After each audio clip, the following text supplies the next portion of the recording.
Let's take a look at Vivo's latest mid-range contender, the Vivo S1 Pro. Vivo explores a different style in the new Vivo S1 Pro. The S1 Pro arrives with a sexy and stylish form factor in either night black or fancy sky. Vivo ditched the conventional linear or circular layout for the S1 Pro's rear camera setup.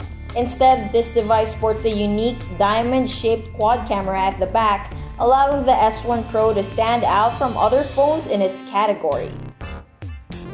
The rear camera setup includes a 48-megapixel main sensor, an 8-megapixel ultra-wide lens, a 2-megapixel macro shooter, and a 2-megapixel module for bokeh shots. In front of the device is a 32-megapixel selfie camera.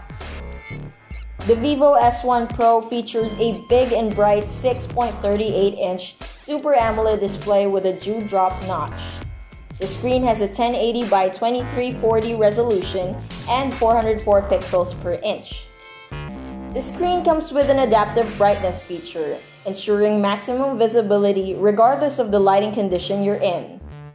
Under the hood of this mid-range device is a Qualcomm Snapdragon 655 chipset. It runs on Android 9 with FunTouch OS 9.2 on top. Meanwhile, the 4,500 mAh battery guarantees an entire day of use and has fast charging capabilities, so you can juice up the device in no time. Out of the box, the Vivo S1 Pro comes with a USB Type-C cable, a power brick, a jelly case, and a pair of earphones. You can get the new Vivo S1 Pro for only 15,999 pesos.